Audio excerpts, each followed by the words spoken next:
Delaware County's only live television newscast from Ball State University's Unified Media Newsroom. You're watching NewsLink Indiana Midday. Hello and welcome to NewsLink Indiana. I'm Dimitri Napoleon. Effective today, Purdue's University is making face masks optional on the West Lafayette campus, including Purdue Athletics venues. According to Protect Purdue Health Center data, more than 99% of positive cases in campus in 2022 have been reported as asymptomatic with 0 hospitalizations. The 7-day positivity rate has fallen by 76% since January. Purdue continues to encourage its students to get vaccinated against COVID-19 and will conduct routine surveillance testing at least through the end of March. New Indiana Department of Health guidance was announced for K-12 schools throughout the state today. The decision came in response to recent declining numbers of COVID-19 cases. Schools no longer have to contact, trace, or report positive cases.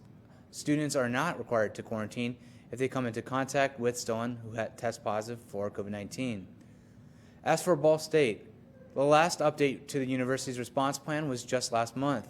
The announcement stated that fully vaccinated people are not expected to quarantine after exposure to someone with COVID-19 if they remain asymptomatic. Indiana lawmakers have endorsed loosening of regulations on nursing education programs in hopes of helping fill thousands of open jobs for new nurses. The state Senate voted 48-0 on Thursday in favor of allowing nursing schools to increase enrollment and hire more part-time help if they have a high percentage of graduates passing the National Nursing Licensing Exam.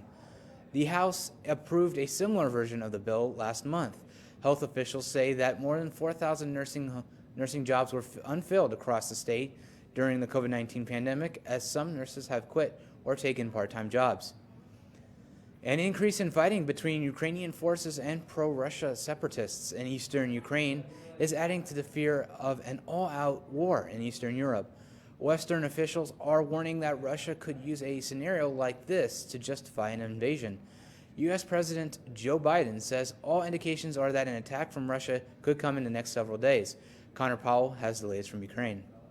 As the world continues to watch this massive Russian troop buildup along the Ukrainian border, there's growing concern about the conflict in the southeastern part of Ukraine, where Russian-backed separatists and Ukrainian forces continue to exchange fire.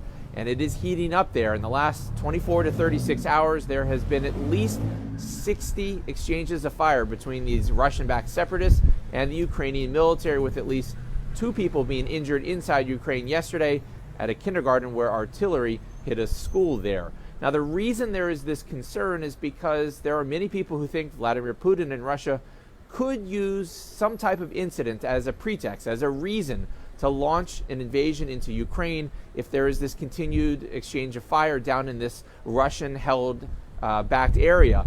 Now, this is one of the reasons why the United States and other NATO officials have been urging Russia to move their troops away from the Ukrainian border, to begin to remove these troops, because they think the situation with this many Russian troops along the Ukrainian border is just too tense and lends itself to some type of increased risk of a conflict here. Now, the good news is that both Moscow, Washington, and other NATO capitals are continuing to talk, and that they are all urging diplomacy here over the next couple of days. But U.S. officials are still sounding the alarm about this growing Russian force along the Ukrainian border. They say, despite claims by Moscow that that force is beginning to be repositioned away from the border, it is in fact growing, with the latest estimates saying that that force of Russian troops along the Ukrainian border could now be well over 150,000 people. In Lviv, Ukraine, I'm Connor Powell. Anna Sherbakova won a stunning gold medal in women's figure skating at the Beijing Games on Thursday night, while Russian teammate Kamila Valieva tumbled all the way out of the medals after a mistake-filled end to her controversial Olympics. Sherbakova performed a near-flawless free skate to leap over the 15-year-old Valieva, the leader after the short program. Valieva threw up her arms in resignation and disgust after her program. Russian teammate Alexandra Trasova leaped to her silver with her quad-packed program, while Japan's Kaori Sakamoto held onto the bronze medal. This Saturday in Muncie, Chameleon College of Beauty Culture will partner with the Boys and Girls Club to bring haircuts to kids in need. But for some, it's about more than just the hair. A haircut may be a routine appointment for some, but for a few kids in the Boys and Girls Club, this Saturday will be a free opportunity. So through Club Cuts, we are going to be able to just give back a little bit.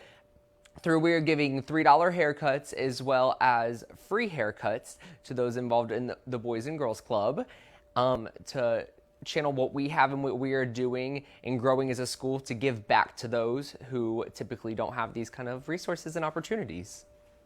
And for hair students like Sky, giving back their passion is just as rewarding. So just to be able to do what I can and channel my talents and my training to be expertise, if I can utilize that and give back in any sort of way, help someone even just look in the mirror and feel better about themselves, and given that they didn't have the chance or opportunity to, that's the most meaningful thing. Because something as simple as hair can make all the difference. We are our hair. We wear our hair on a daily basis. The haircuts are free for members and $3 for non-members. The event starts at 10 a.m. Saturday and will go through 4 p.m. While heavy rain and ice caused slick conditions here in east central Indiana, heavy snow really caused headaches to the west. In Illinois, wintry weather brought in major traffic snarls Friday morning. Some involved up to 100 cars and trucks in the incident. More than 50 vehicles were involved in a crash on Interstate 55. Blizzard-like conditions in areas like Towanda are to blame. Interstate 39 was also shut down in parts of Illinois after a massive 100-car pile-up emergency. Crews have been working to get stranded motorists to safety after both accidents. Now, here's a look at your NewsLink Indiana forecast. These are the conditions right now. It is 22 degrees under mostly sunny skies. After yesterday's rain and snow, it is quite cool for this time of the year. Temperatures may not hit 30 degrees today. And now let's look at the 7-day forecast. Things are going to warm back up this weekend. Temperatures will be into the 50s on Sunday before a cool down midweek. That's going to do it for us this midday. Thank you for joining us. I'm Dimitri Napoleon. Be sure to tune in to NewsLink Indiana tonight at 6:57 on Ball State PBS. Have a great rest of your day.